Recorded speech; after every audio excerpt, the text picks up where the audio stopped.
Welcome back to the exciting qualifier. That sounded so dumb, but anyway, it's round one.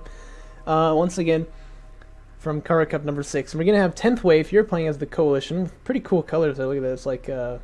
It's like cream and blue kind of. We got Tarnarmour here playing as Random. I love Random. Let's see what he will draw, and he's gonna be of course black on cream. So really cool color scheme by both of these people. I really enjoy that. Quite enjoy that one. Map, of course, Tight End Passage, our favorite map. And he's going to roll Conef as Tarnarmour. Now, it's important to note, by the way, 10th Wave does not know what he is. So it's always a little bit, like, this is what he sees, you know what I mean? He doesn't know anything about that. So it's always a little tricky for the player who's playing against the random guy to, like, figure out what he is, you know, and figure out how he can, like, what build do I go for if I don't even know what my opponent is, you know what I mean? And it looks like Tarnarmour is going to go for some early 1PC aggression off the back of this. A fine move, of course. 10th Wave going for early LAV Fab as well, though, so that's not going to stack too well for Tarnarmour. It's pretty fortunate for 10th Wave. There could be some Blast Drone shenaniganry, though. We just watched in the last game, of course. You know, actually the same matchup now that I think about it. Coalition versus Conef. And there was some Blast Drone action, let's just say. Players are going to confront each other pretty soon here. And there is a Blast Drone out, of course there is. Conef, man. Gotta love it. So, 10th Wave, we'll see it now. He knows what faction he's playing against. And what is he going to do about this? I really hope that Blast Drone doesn't break off and hit the base runner. That would be pretty sad for Tarnarmour. He's got 2 of these things now, so that's always viable to do an eco hit when you have 2. But I think there's too much coverage on the field here. But 10th Wave needs to be really careful that he doesn't bunch up his units. So this guy needs to be pulled over the hill. Oh, you're gonna lose the Sand Skimmer for not there. For not? Did I just say that? These Blast Drones here trying to do a run by, but like I said, there's too much interference. So one of them will get taken down. This one would do well to just try to take those guys out. And yeah, it looks like 10th Wave looking pretty dominant right here. The Blast Drone doesn't get anything, actually, so this is quite bad for Tarnarmour now. He's got another Blast Drone coming out here. There's always kind of that element of surprise there. One thing you could try to do is, like, smoke with the base runner and get all of your Sand Skimmers inside the smoke. Which is kind of like, it's a funny sounding tactic, but what it'll do is it'll mean that you can't take any damage, so you get to re-heal and they don't get to attack you while you're re-healing, which is pretty funny. These darn Conef guys, man. But no, he's just gonna concede the middle, he'll back away. Psych, he won't. That turret's in a bit of a questionable position because it's not on top of the dune there, so it doesn't have as much coverage as it could. But I don't see a way that Tarnarmour could take it out with Blast Drones really easily now that it's already been set up. Blast Drone getting attacked here, but it can get over the dune.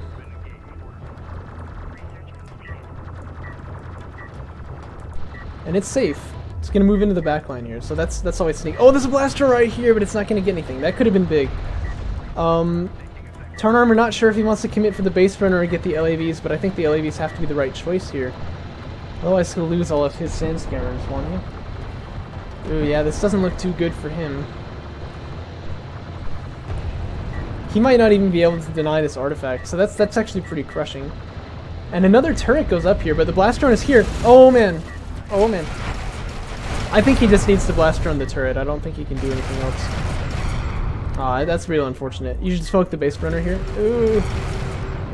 Ooh. Hit that button. Did not smoke the base runner. The artifact gets out. So this is a very commanding beginning for 10th Wave.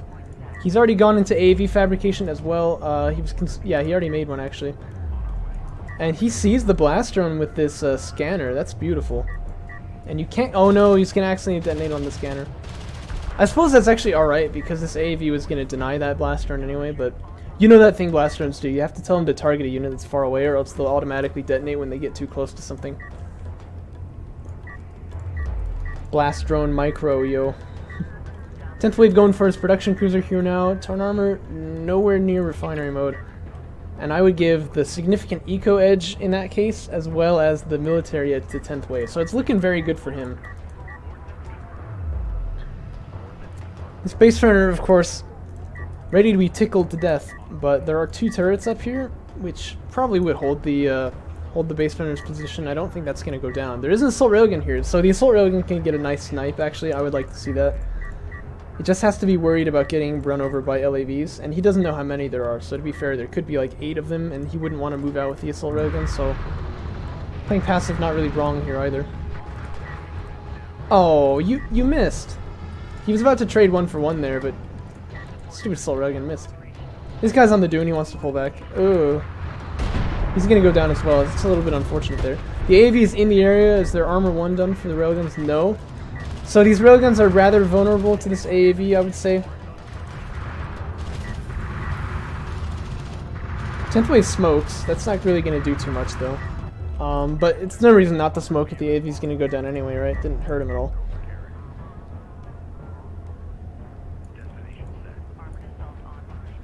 So another artifact going to score for 10th wave here, and he's on 2 bases. Tarnarmour on the way to... Oh, he's already gotten refinery mode. I must have missed that. My deepest apologies. Once again, we got a slacker here. These salvagers don't seem to be Tarnarmour's friend. They're always slacking off just a little bit. But yeah, it's going to be difficult for Tarnarmour to push out into the middle because of this turret here. That one, like I said, not in the best place. It should be like right here so that it can contribute, so that you have like 2 turrets attacking at once. But turret sighted, it's going to take out a Sandskimmer. Tarnarmour will have to concede that position right there. I think if 10th wave transitions into air, it could be really powerful here, or he could just go mass LAV. I think either one of those is going to be pretty effective.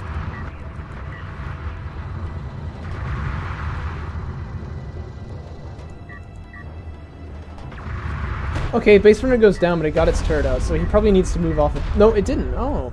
Right, because when units are being produced, if the unit producing them dies while it's happening, it won't come out. It'll just, like, explode with it.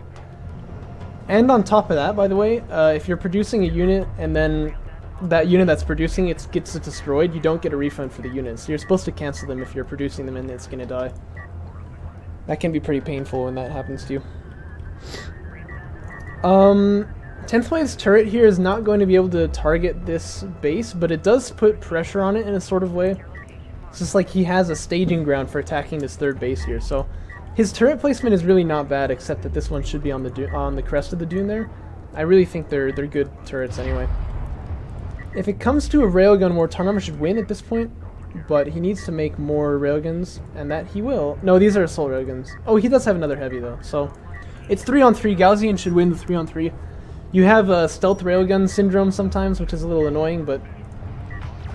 And he's on high ground here. Oh, but he gets taken out immediately. Oh, that was an assault railgun, I see. I was wondering, like, why did the railgun die that fast? So he takes this fight, but he's gonna lose the assault railguns at the same time, so... So is that worth it? I don't know. I think it's fine. Because certainly the coalition railguns are the more expensive units here. But he does need to watch for LAVs now. He probably needs to back away a little bit. And Tarnarmour's on 3 bases just like that, so his economy expanded a lot faster than I thought, and 10th wave's still only on 2. If 10th wave can pull off some kind of a, you know, like 2-base push here, or, yeah, 2-base push here, he could maybe take some momentum, but I really think Tarnarmour has equalized excellently. I mean, he's already on 3 bases, and his carrier is ready to be militarized. Not going to stop the extraction, but it will clear out these turrets pretty easily. Have the railgun edge, Tarnarmour? Are you floating resources now? A little bit. Does he need fleet capacity? He did. Yeah, okay, that makes sense. But yeah, it's 5 railguns to 4 here. I mean, I don't know how good your math skills are, but...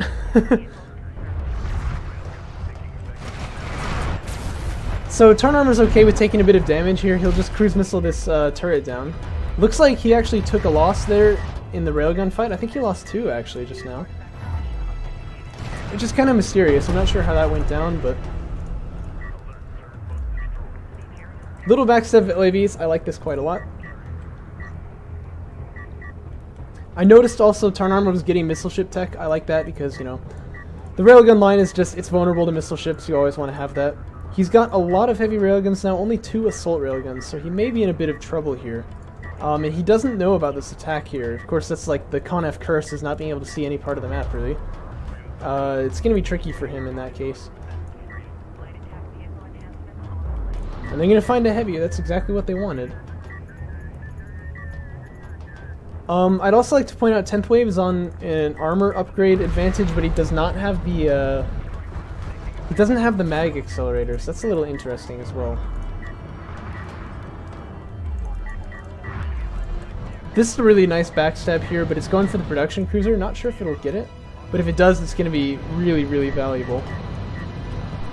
The Sandskimmer's going to commit in now as the assault railguns start taking shots. This is going to be close, actually. It's going to be very close. Oh, I think he's gonna get it, but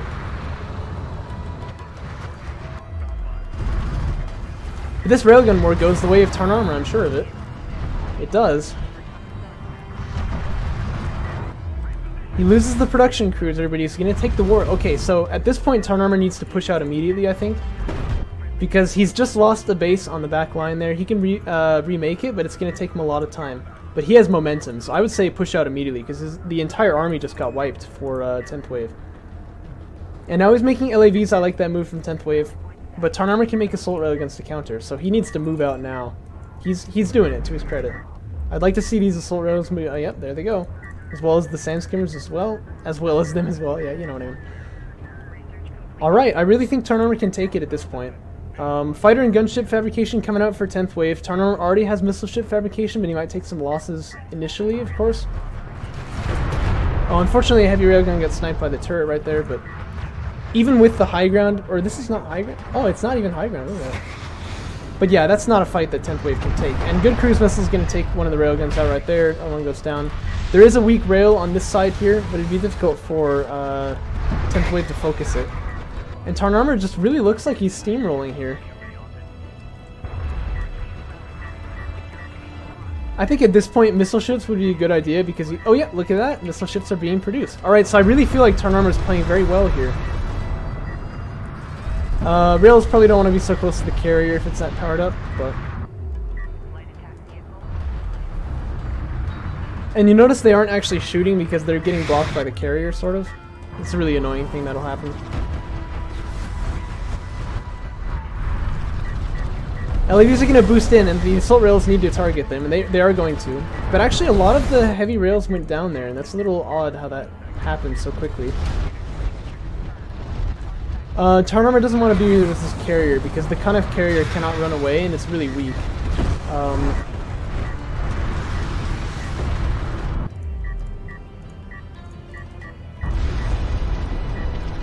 Uh-oh. Actually, the LAVs are taking this fight too, which is kind of mysterious again. But are there upgrades? Oh, so they have really good upgrades. I was wondering why this turned out so well for Tarnarmour, or sorry, for 10th Wave. But his upgrades on the LAVs are actually really good. And the Kharak carrier was not focusing on them; it was focusing on like eco and stuff like that. And that allowed these LAVs to do a really good job actually of taking that fight. So that turned around really quickly. Actually, I was not expecting that. The missile ship is out, so Tarnarmour is ready if fighter and gunship comes down the line here, but he needs to keep moving, don't stop. Movement is life.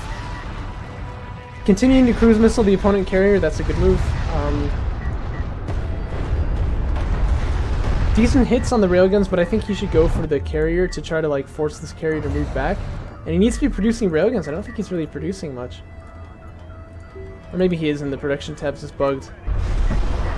But I think he might just lose his carrier. Oh dear. Conf problems, you know what I mean? You can use the missile ship to barrage down one of the railguns, but no, it's not going to matter. Hashtag Conf problems. they die so quickly. Yeah, and that's a big thing that I do as well when I'm playing as Conf, is I overcommit the carrier. It's just so easy to do because you're used to being able to actually, like, you know, move. But the Conf carrier is the slowest of them all, has the least armor of them all. Has better weapons than the Soban carrier, let's be honest, but that is unfortunate. Well, good game though for 10th Wave. I really think Tarnarmour was doing well when he got his ecos expanded up and stuff like that. He had a lot of momentum there. And honestly, I did not see this coming. I guess it was the wrong move to move the carrier out so far forward, but like I didn't even know that, so I don't really blame Tarnarmour for that, but good game for 10th Wave, I suppose. and we'll move on to the next round from the next match from the qualifier.